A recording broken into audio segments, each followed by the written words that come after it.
সালামু আলাইকুম ক্রিকেট প্রেমী বন্ধুরা। আজকে আমি নিয়ে এসেছি বাংলাদেশের ২০২৬ সালের সম্পূর্ণ আন্তর্জাতিক ক্রিকেট সূচি। জানেন কি? এই বছরটা হতে যাচ্ছে বাংলাদেশের জন্য একদম ব্যস্ত একটি বছর।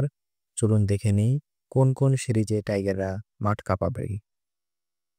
প্রথমেই মার্চ থেকে এপ্রিল পর্যন্ত বাংলাদেশে আসবে পাকিস্তান। এই সিরিজে থাকছে ২টি টেস্ট, ৩টি ওয়ানডে আর ৩টি টি-টোয়েন্টি। দারুণ এক হোম সিরিজ হতে যাচ্ছে। এপ্রিল মাসেই নিউজিল্যান্ড দল আসবে বাংলাদেশে। তারা খেলবে ৩টি ওডিআই ও ৩টি টি-টোয়েন্টি ম্যাচ। তারপর জুন মাসে টাইগারদের বিপক্ষে মাঠে নামবে অস্ট্রেলিয়া। হ্যাঁ বন্ধুরা, অস্ট্রেলিয়া খেলবে ৩টি ওয়ানডে এবং ৩টি টি-টোয়েন্টি ম্যাচ। জুলাইতে বাংলাদেশে সফর করবে জিম্বাবুয়ে, এবার কিন্তু বাইরে, জিম্বাবুয়ের মাটিতে।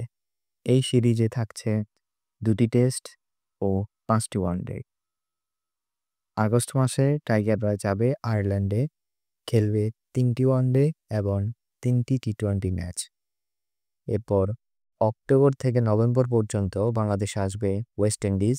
এই সিরিজে থাকছে ২টি টেস্ট ম্যাচ। সবশেষ নভেম্বর থেকে ডিসেম্বরের মধ্যে টাইগাররা যাবে দক্ষিণ আফ্রিকায়। সেখানে আবার সিরিজে থাকছে ২টি টেস্ট আর ৩টি ওয়ানডে।